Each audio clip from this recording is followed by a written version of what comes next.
ত্রয়োদশ জাতীয় সংসদের দ্বিতীয় তথা বিএনপির নেতৃত্বাধীন বর্তমান সরকারের প্রথম বাজেট অধিবেশন বেশ জমজমাট আলোচনার মধ্য দিয়ে শেষ হয়েছে।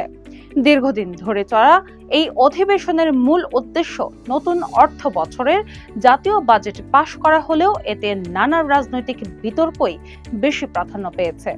অধিবেশনের শুরুতেই অর্থমন্ত্রী আমির খসরু মাহমুদ চৌধুরী বিশাল অঙ্কের একটি সময় উপযোগী ও জনকল্যাণমুখী জাতীয় বাজেট সংসদে উপস্থাপন করেছিলেন। মূল্যস্ফীতির নিয়ন্ত্রণ, কর্মসংস্থান সৃষ্টি ও সামাজিক নিরাপত্তাকে অগ্রাধিকার দিয়ে পেশ করা এই বাজেটটি দীর্ঘ আলোচনা শেষে কণ্ঠভোটে পাশ হয়।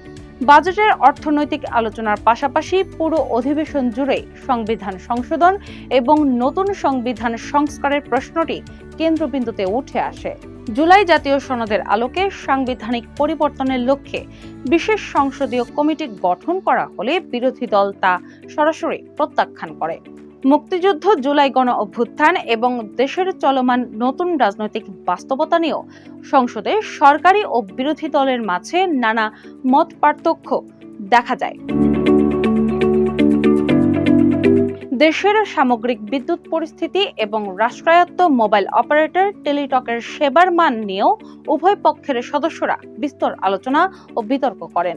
শিক্ষা খাতের আলোচনায় অনিবার্য কারণে পরীক্ষায় অংশ নিতে না পারা শিক্ষার্থীদের বিশেষ সুযোগ ও ভুল প্রশ্নে ক্ষতিগ্রস্তদের পূর্ণ নাম্বার দেওয়ার ঘোষণা আসে। স্বরাষ্ট্রমন্ত্রীর দেওয়া অপরাধ সংক্রান্ত কিছু বক্তব্যকে কেন্দ্র করে আইন শৃঙ্খলা পরিস্থিতি নিয়ে সংসদের ভেতরে ও বাইরে ব্যাপক আলোচনার জন্ম দেয়। অধিবেশন চলাকালে বিভিন্ন সময়ে সংসদীয় ভাষা ও শিষ্টাচার বহির্ভূত ব্যক্তিগত আক্রমণ ও কটূক্তির কিছু বক্তব্য কার্য বিবরণী থেকে বাদ দেওয়া হয়। দীর্ঘদিনের এই কার্যদিবসে বেশ কয়েকটি গুরুত্বপূর্ণ সরকারি বিল পাশের পাশাপাশি প্রধানমন্ত্রীর উদ্দেশ্যে অনেক নোটিশ ও প্রশ্ন জমা পড়েছিল। সংসদীয় তদারকি জোরদার করার লক্ষ্যে এই অধিবেশনে সংবিধান সংশোধন সংক্রান্ত বিশেষ কমিটি সহ বেশ কয়েকটি সংসদীয় কমিটি গঠন করা হয়। তীব্র রাজনৈতিক বিতর্ক ও মত পার্থক্য থাকার পরও জনস্বার্থ রক্ষা এবং কিছু বিশেষ জাতীয় ইস্যুতে দলগুলোর মধ্যে সহযোগিতার বার্তাও দেখা গেছে। বাংলাদেশ জামায়াতে ইসলামীর সংসদ সদস্য ব্যারিস্টার নাজিবুর রহমান মোমেন দেশের স্বার্থে একটি দায়িত্বশীল সংসদীয় সংস্কৃতি গড়ে তোলার উপর গুরুত্ব দেন। বিএনপির মহাসচিব মির্জা ফখরুল ইসলাম আলমগীর বলেন যে সরকার সবাইকে নিয়ে দেশ গড়তে চায় এবং জাতীয় স্বার্থে সীমিত সহযোগিতার পরিবেশ তৈরি হয়েছে।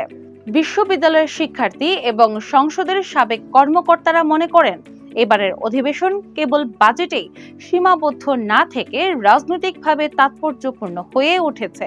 প্রাণবন্ত এই বিতর্কের মধ্য দিয়ে সংসদে যেমন রাজনৈতিক মত পার্থক্য স্পষ্ট হয়েছে, ঠিক তেমনি জাতীয় স্বার্থে গঠনমূলক সংলাপের প্রয়োজনীয়তাও সামনে এসেছে।